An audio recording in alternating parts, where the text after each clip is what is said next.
In this class, I will discuss about underwater welding. So, what is underwater welding?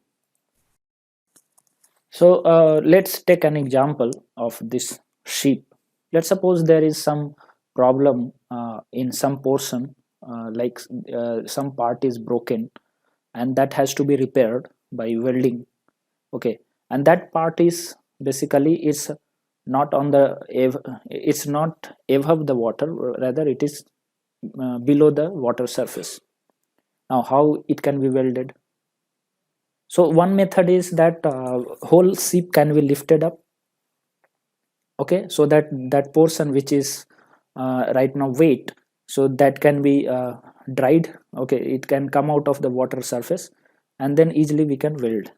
But is it possible, or is it economical to lift all complete ship above the water surface? Obviously it will. So for that purpose, we only one option is left, that is to weld that portion by going inside the water. So when it is not possible to place metal structure into a dry dock, that means if it is not possible to weld in dry atmosphere, then welding operation is performed in water environment. Okay, so actually this welding, underwater welding, is not so old method. Rather it was invented by 1946. Actually it was during World War II. So it was actually in practice to repair and all everything. But in 1946, when this waterproof electrode was developed, after that underwater welding was commercially it was commercialized. It came into practice. Okay, so it's not during underwater welding, it's not only the problem of water is there, rather there is a problem of pressure also, because the pressure inside the water is very high, and that influences a lot of parameter in the welding. So one thing is about the presence of water, weight environment, and another is elevated pressure. That is also a problem, and that's why many welding methods which we use in atmospheric environment, that is generally not used in this case. So here is one video of practice of welding. So I don't know that if the audio will be uh, if you can hear the audio. Okay, I'll make it subtitle so you can easily.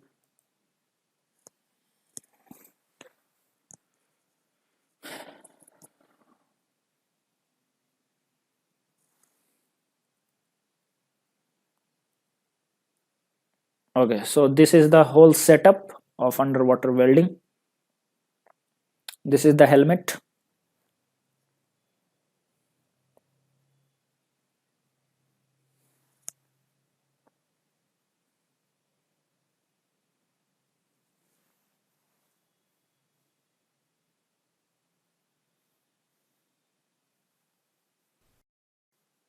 So this is weight welding.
This is a knife switch. We will discuss about this. What is a knife switch?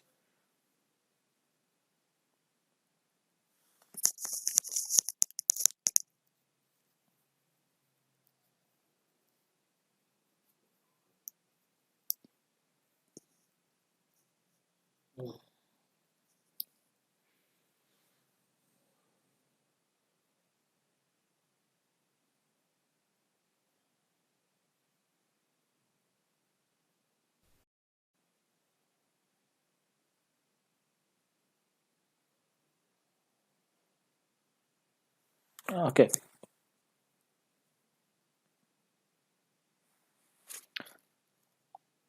Okay, so we have seen in this video that uh, the person it has to be like the person who is going inside the water has to be very like the safety is very important here. It's a very crucial. And second thing is that we have seen the operator was sitting outside the water. So okay, we will discuss about those things later. So let us see that some of the questions which are asked basically in the previous year mock examinations. So here is one, write about underwater welding with its types. Okay, so what are the different types of underwater welding, and what are the problems generally encountered during underwater welding? That is the one question, and this question has been repeated, like every year it is repeated. One more question was asked, that is what are the characteristics of good underwater welding process. So that is one another question, and here it is asked that underwater welding is done by weight welding technique, dry welding technique, both A and B, or none of this. So we'll see what is the answer. And the same question like previous, this one has been asked in another year, the same one, what is its characteristics, what are the problems, okay, and application. Here application is added, okay, and here is the short notes. So in the short notes, same thing you have to write, that is types, what is underwater welding, okay, what is underwater welding, what are the different types, what are the problems encountered, and what are the characteristics of good underwater welding, and what is its application. So this much you have to write in short notes. Clear? So let us start with the types of underwater welding. So what is underwater welding? We have told that when the welding is not possible on like in a dry atmosphere, okay, then we have to go inside the water to do that, and that is done at elevated pressure. Clear? So there are two types, weight welding and dry welding. Weight welding, in this case, actually the surface which is to be welded is directly exposed to the weight environment, okay, and but in case of dry welding, a dry chamber is used, okay, where it is to be welded, and that is kept dried. Clear?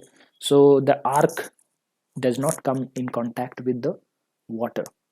Clear? So this dry welding is basically sometimes known as hyperbaric welding, and wet welding is known as underwater welding.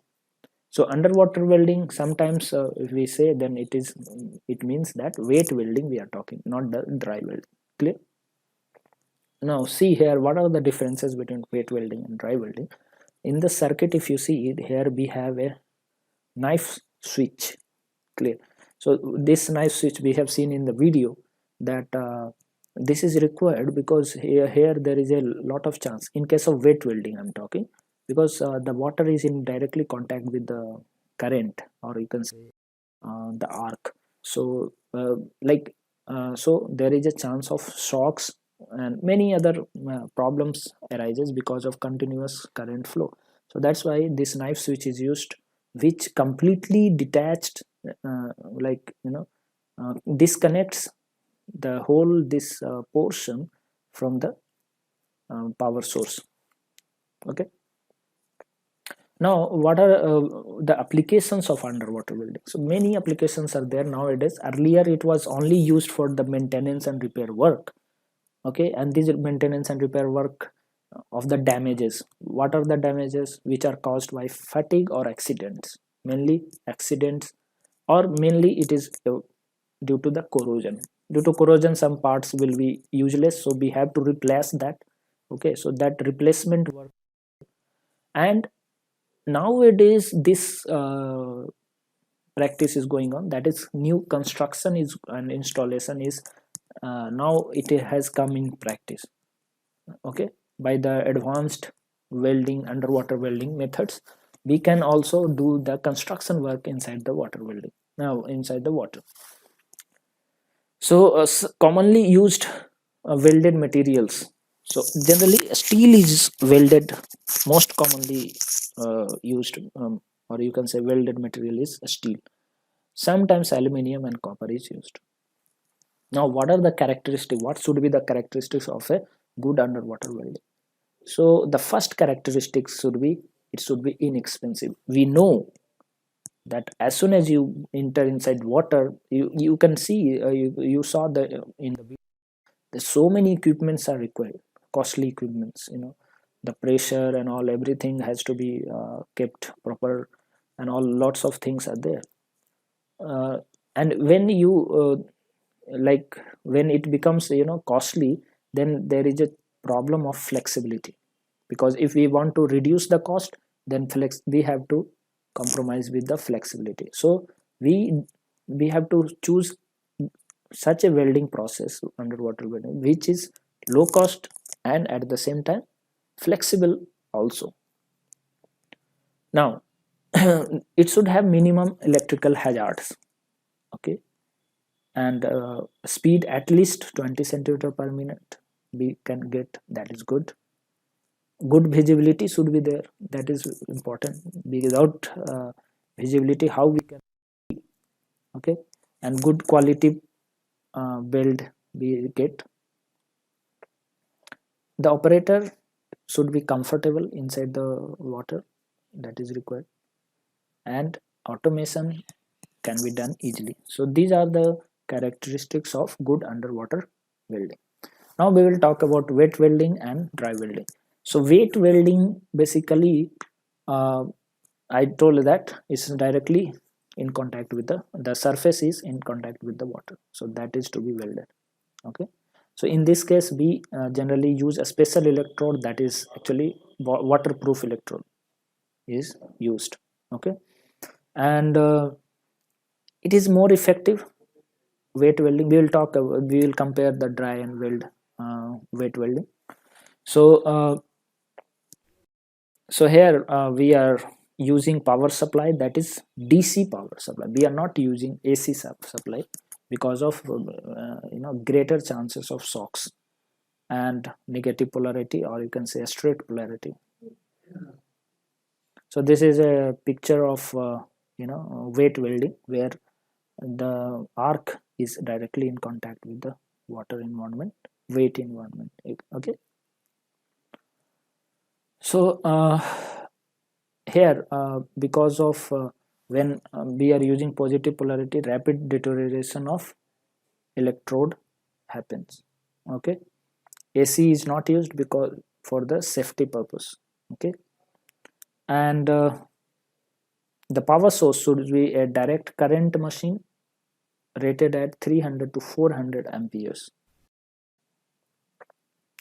So we have to take care of the you can say like we were talking about the knife switch. Okay, so this knife switch basically disconnects the complete welding zone from the power source. Okay, so it must be capable of breaking the full welding current and is used for safety reasons. Okay, so the welding power should be connected to the electrode holder only during welding, not otherwise. Okay, as soon as the welding is over, we disconnect it.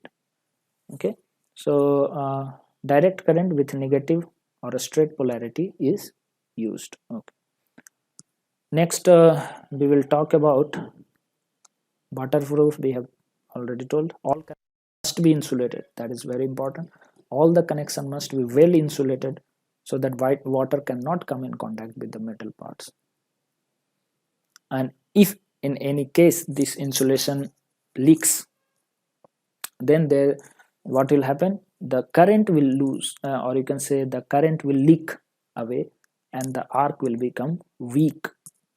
Okay, so arc will not be available, the temperature we cannot generate because current is leaking, isn't it? So that is the problem. So now talk about the dry welding. So dry welding is also known as hyperbaric welding. So it is carried out in chamber, sealed around the structure to be welded. So uh, now this chamber there are different types of dry welding. One welding is in which generally uh, only the portion which is to be welded is actually surrounded by the dry atmosphere, but the welder, the person who is going to do welding, he will be in the water. In another case, there will be that is known as habitat welding, in which the person who is welding will also go inside the chamber. That means he will not be in the water, rather he will be in the chamber which is dry. Okay, so there are different types of dry welding. So this chamber basically is filled with helium and oxygen. Okay, and obviously it will be sealed. So you can see this kind of chamber is prepared around this is the pipeline. Okay, and that has to be welded. So in this chamber, uh, oxygen and helium will be there. Okay, and these two persons are there inside. This is a big chamber. Basically it is really costly to create this kind of chamber, and you can see here uh, there is water inside, you see. So from bottom it is open basically, so there is a water pressure, okay, from the bottom. So due to using this dry, what is the advantage? That we get high quality weld joints. That's very important. If we are spending so much money for dry atmosphere, then obviously we want high quality weld joints. That means whenever we require high quality weld joints, then only we go for dry welding. Otherwise wet welding is enough. Here we use inert gas welding, TIG welding. Okay, so here habitat is open to water under the floor, so that's why hydrostatic pressure will be there inside. Now what are the risks involved during underwater welding? So first of all, the life of a welder. First of all, that electric shock problem may arise. Okay, if some leakage is there, then there is a chances of this electric shocks. Clear? And second is suffocation. So when the person is there inside the water, then a lot of pressure is there, no? There is hydrostatic pressure that, so if the depth is too much, like, okay, 10 meter, 100 meter is too much actually, so there the pressure is very very high. Person, if he is not habituated for for diving up to that depth, then obviously it will not be easy for him. Second is that precautions in for to like to prevent this electric shock, we have to take care of the electrical insulations. Okay, shutting off the electrical supply immediately the arc is as soon as the arc is extinguished, immediately we have to cut the electric supply, and voltage has to be limited. Shock is because of the voltage only, not the current. When the voltage is very high, then shock will be very very high. Okay, second problem risk is because of the generation of gases, hydrogen and oxygen gases, and that may create a like pocket of gas, and if it comes in contact with any spark, then it may become highly like explosive, and that will really be dangerous for the person who is welding. Another risk is of I told that about the nitrogen. Okay, so nitrogen, if it is mixed with the blood, then it may create some kind of health hazard to the person. So here what we can do, we can provide emergency air or gas supply, okay, and standby divers. There will be persons who will be there on the top. So in case this kind of situation arises and the person is getting unconscious, then that time standby divers will go there and he will help him. Okay, so these are the some of the precautions which are required. Some other risks are there of, and that is the problem is of inspection. Yeah, inside water it is very very difficult to do inspection. So really we have to think of many non-destructive testing methods. And generally it happens that whatever methods which are developed for air, that does not generally work inside the water. So actually a lot of development is still going on in this area. Now dry welding, what are the advantage of dry welding? First is safety of of the welder. That is very important because he is in the chamber, so obviously there is no that much pressure, and other thing that there is less chance of shock. Good quality welds, dry welding का advantage क्या है? Good quality weld. Okay, surface monitoring. Okay, so why we are getting good quality weld? Because water is not present and that H2 level, hydrogen level is much lower than wet weld. So hydrogen, if it is entrapped inside, no, then it makes the welding brittle. Surface monitoring is easy, okay, and non-destructive testing can be easily performed in dry atmosphere. But some of the is, first of all, very complex machines are used, equipments are used, the cost becomes very high. Okay, and this cost increases as we go at much depth. As the depth increases, the cost increases because we have to keep that it dry and the pressure is increasing. So the equipment which we are using has to be very strong and many other things. So this cost increases. Second is the flexibility problem. Yeah, because I told that like if another job has to come, then we have to create another chamber for that, isn't it? So that is that also increases the cost of dry welding. Now, what are the advantages of wet welding? First of all, low cost and low cost. Versatile because like you need not to make another kind of setup for different types of welding. You can easily do with one welding method. A speed is high, very nice, and less costly. The equipments are less costly, so the complete welding process, because here also like the cost reduces very significantly. Welder can reach portions of offshore structure that could not be welded using other methods. Okay, so if it can never, if dry welding is not possible there, then wet welding has to be done. Okay, no enclosures are needed and no time is lost building that enclosure means that room, atmosphere. Need not we need not prepare that.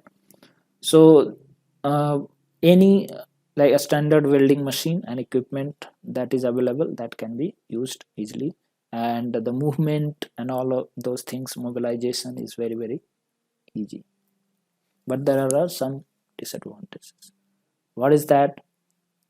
The problem is of the quality of welding. The welding which we are getting will have a lot of problem. First of all, because of the quenching, rapid cooling, because of the wet environment, rapid cooling, so that will increase the hardness. Okay, hardness of the so it will reduce the ductility and impact strength. So that is very important. Impact strength will be decreased and porosity increases. We know that because of this which is forming, so porosity will increase and due to that the strength will reduce. hydrogen embrittlement. I told that hydrogen, when it is there and it mixes with the metal, then embrittlement, cracks, this kind of problem happens. Another disadvantage is poor visibility. So visibility will not be good in this case. Now wet welding, how it is done. So easily you can see here, this is the knife switch. Okay, so here two terminals are coming, positive, negative. One is connected with the complete setup, okay, metallic setup, and another one is here in the hand of the welder. This welder is having oxygen mask, and this waterproof electrode he is using. Okay, so here there will be one person who will be handling this switch. So as soon as there is a telephone, that means the person who is sitting here will have the access of telephone. So his voice will be coming. So he will tell on, then he will switch on. If he tells off, then he will switch off. So these are the things. So what are the welding techniques which generally are used? So some conventional welding techniques like SMW we have heard, submerged shielded metal arc welding, flux cored arc welding. Flux cored arc welding is another one where flux is used mostly. It's an advanced version of tungsten inert gas welding, where like flux is increased, used. Okay, but after that there are some advanced underwater welding technique which has been developed, that is friction welding and laser welding. So let us talk about shielded metal arc welding. So here you can see that this is the electrode which is coated. Okay, and this coating, basically you see the electrode is smaller than the the core wire is smaller than the coating. So that means this coating basically it creates, when it is melted, so coating will be melted first and it will create an envelope around this welding zone, and it will replace all the or you can say displace all the water from this zone. Clear?